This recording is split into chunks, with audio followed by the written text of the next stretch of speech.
This week's topic is more about bar increases. I'm redoing my basics course, and I realized that this was something that I do not discuss in there, which I should. I discuss how to use the bar increase in ribbing because that's the only place I ever use it, but it occurred to me that it's often the first increase that people learn, and they use it for shaping as well. Now, the bar increase, if you haven't seen it before, sometimes it's called knit front and back, where you work in the same stitch. And the thing about it that you need to know is that if you use it, you work it in one stitch where you knit in the front and then you knit in the back. And when you do that, you get this little purl bump, which is why I like my increases to be sort of unobtrusive, and to me this is very noticeable, so I tend not to use these in this way.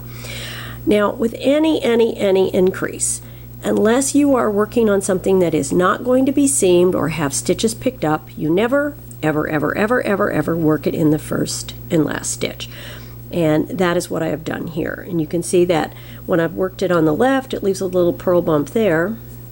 And when I've worked it on the right, it leaves a purl bump there. Now, the reason why is you generally will pick up stitches or seam using the horizontal bars between stitches.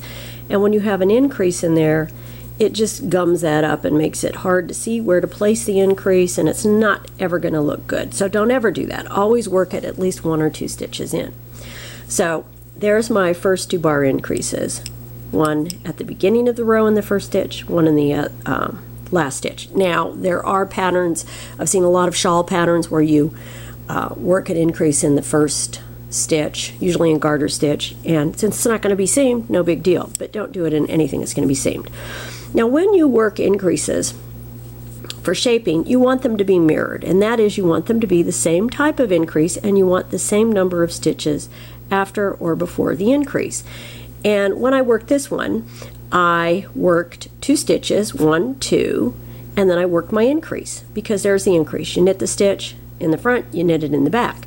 And when I got to this side, I thought, okay, I have 2 stitches here, so I need 2 stitches here. The problem is, because it makes a knit stitch where you make the increase, even though I worked the increase after 2 stitches, it adds another knit stitch.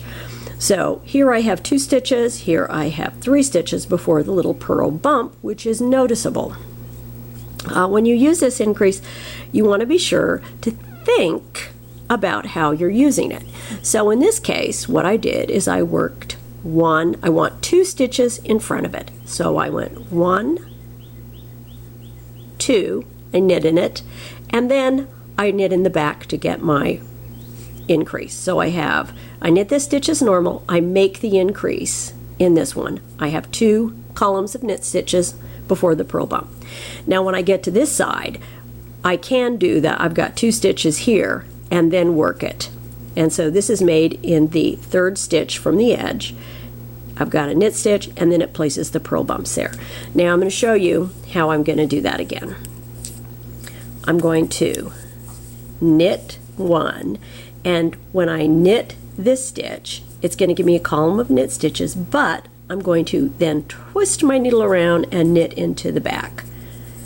And that's going to give me those 2 columns of knit stitches, then my purl bump. Then I'm going to knit 2,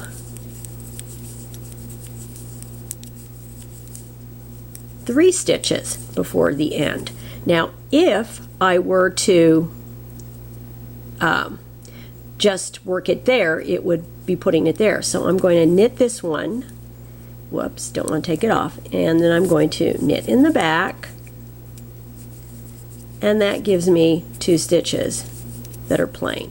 So basically, you need to think about that knit stitch that is part of the increase. I've got 2 stitches here, purl bump, 2 stitches here, purl bump, and that's properly mirrored. If you're going to use this and you're going to mirror it, that's how you do it properly.